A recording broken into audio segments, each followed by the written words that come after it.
Twelfth English में मैंने देखा है कि बच्चे कुछ ऐसी गलतियां करते हैं जिसकी वजह से उनका पूरा बोर्ड एग्जाम का जो रिजल्ट है वो गिरता हुआ दिखाई देता है। अब इंग्लिश सब्जेक्ट में गलती करने के उसका पूरा बोर्ड एग्जाम गिरता हुआ कैसे दिखाई देता है? क्योंकि देखो बच्चे क्या कहते हैं, फिजिक्स, केमिस्ट्री, मैथ, बायो, अगर कॉमर्स वाले हैं तो ओ सी, ईगो, एचपी, अकाउंट्स, मैथमेटिक्स, इन सभी पे बहुत ही अच्छी तरीके से ध्यान देते हैं और हमेशा इवैल्यूएट करते रहते हैं कि उनके साथ गलती क्या हो रही है, ठीक है, मिस्टेक्स क्या हो रही है और उस चीज को क्या सुधारते भी रहते हैं। लेकिन भाई जब मैं एक इंग्लिश सब्जेक्ट की बात करता हूँ, तीनों ही स्ट्रीम की, whether it might be art, science या फिर कॉमर्स की, तो बच्चे इंग्लिश सब्जेक्ट को लाइटली लेते हैं और कभी भी अपनी गलतियों को एनालाइज नहीं करते हैं। और कुछ कौन सी ऐसी गलतियां हैं जो बच्चे ज्यादातर करते हैं, वो आज की इस वीडियो में बताने वाला है और उसको कैसे सुधारा जा सकता है, इन चीजों के बारे में हम यहाँ पे क्या डिस्कस करेंगे। तो चलिए एक एक करके चीजों की शुरुआत करते हैं, समझने की कोशिश करते हैं।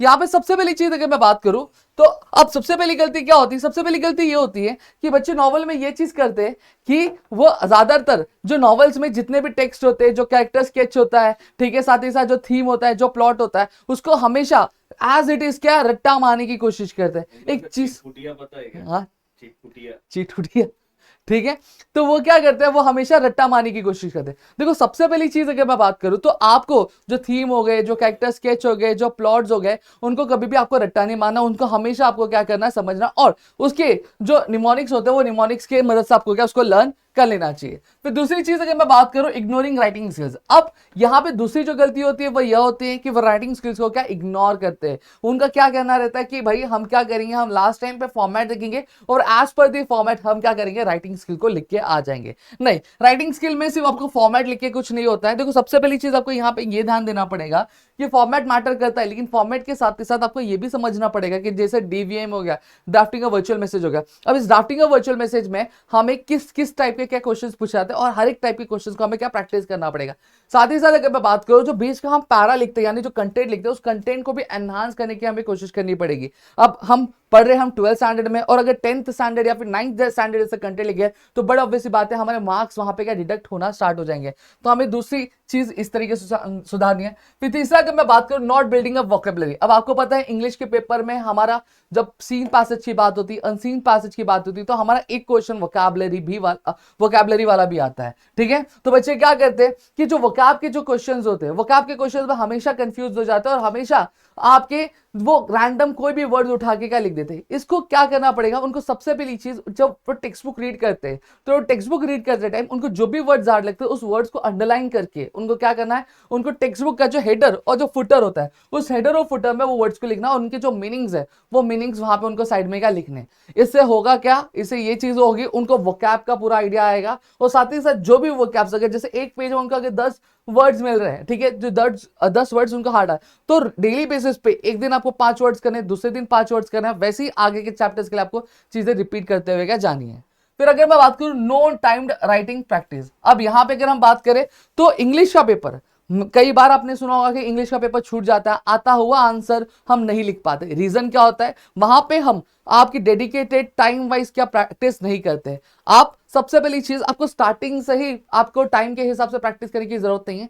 सबसे पहली चीज आपको ये ध्यान में रखना है कि जो आपका कंटेंट है, कंटेंट आपको स्ट्रॉन्ग कैसे लिखना है, कंटेंट आपको क्वालिटी वाइज कैसे लिखना है, इस पे ध्यान देना है। जब आपको लग रहा है, आपकी टीचर्स आप चेक कराओ कि हाँ जो कंटेंट है प्रॉपर है, फिर उसके बाद अब आपको यहाँ पे आपके जो सीन पैसेज हो गए, अनसीन पैसेज हो गए, राइटिंग स्किल हो गए, नॉवेल्स के क्वेश्चन हो गए, ठीक है, तब उन क्वेश्चंस को लिखते टाइम आपको एक टाइमर लगा के क्या प्रैक्टिस क्या करनी है, जिससे आपको एक चीज पता चलेगी आपको टाइम कितना लग रहा है और क्या ये जो टाइम है, ये टाइम क्या मैं एग्जाम में डेडिकेट कर सकता हूं या फिर मुझे और भी इस पे काम करने की क्या जरूरत है।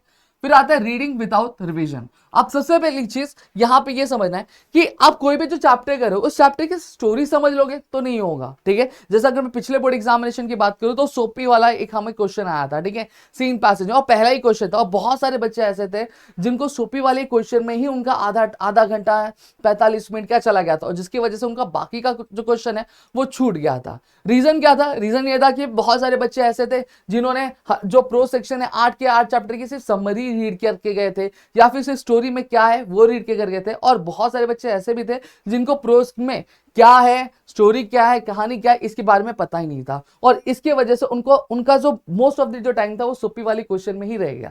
अब आपको क्या करना है, आपको रीड करने का एक तरीका पता होना चाहिए। सबसे पहली चीज, आप कोई भी चैप्टर पढ़ रहे हो तो उस चैप्टर को स्टार्ट करने से पहले, कंप्लीट रीडिंग करने से पहले आप उसकी समरी रीड करो, उसके कैरेक्टर के बारे में समझो कि टोटल कैरेक्टर्स क्या और कौन सा कैरेक्टर क्या रोल क्या प्ले कर रहा है। फिर उसके बाद अब आपको क्या करना है, अब आपको पेंसिल लेकर आपको एक एक जो लाइन है वो आपको रीड करते हुए जानी है। ठीक है, एक बार रीडिंग होगा, मेरा सजेशन है आप 2 से 3 बार रीड करो। जितना ज्यादा बार रीड करोगे उतने अच्छे से आपको जो वर्ड्स का मीनिंग है, ठीक है, एक एक लाइन का मतलब है, वो आपके दिमाग में क्या बैठता जाएगा। ठीक है, और फिर अगर प्रोज से आपको कोई भी क्वेश्चन आता है तो आप इजीली क्या सॉल्व क्या कर लोगे। अगर ट्विस्ट करके भी आता है तो आप इजीली सॉल्व कर लोगे। और फिर उसके बाद उस चैप्टर की आपको प्रोज की क्या प्रैक्टिस कर लेनी है। ठीक है, तो देखो तरीका कैसा होना चाहिए। सबसे पहली चीज आपको रीड करना है, रीड करके बाद आपको पूरा जो चैप्टर है या फिर जो पोएम उसको अंडरस्टैंड करना है, फिर उसकी राइटिंग प्रैक्टिस करनी है, फिर उसको रिवाइज करना है, फिर उससे रिलेटेड जो प्रोज होंगे यानी क्वेश्चंस होंगे जो पीवाईक्यूज में पूछेंगे या फिर सैंपल पेपर्स होंगे या फिर सैंपल क्वेश्चंस होंगे उनकी प्रैक्टिस करनी है। ठीक है, फिर आपको क्या करना है, एक फुल लेंथ पेपर उस चैप्टर का क्या सॉल्व करना चाहिए। और अगर आप इस तरीके से करते हो तो आप अपने बोर्ड एग्जामिनेशन में इंग्लिश में 95 प्लस मार्क्स तक क्या स्कोर कर सकते हो। ऐसी और वीडियोस के लिए चैनल सब्सक्राइब नहीं किया तो फटाफट से चैनल सब्सक्राइब कर दो। और एक चीज और यहाँ पे बता दूं कि हमारे एप्लीकेशन जीडीए महाराष्ट्र पे आपकी जो इंग्लिश के कोर्सेज है वो लॉन्च हो चुके हैं और इंग्लिश के लेक्चर स्टार्ट भी हो गए। अगर नहीं ज्वाइन किया है तो आप ज्वाइन कर सकते हो, लिंक जो एप्लीकेशन के डिस्क्रिप्शन में दिया। मिलते हैं हमारे अगले वीडियो में। जय हिंद दोस्तों।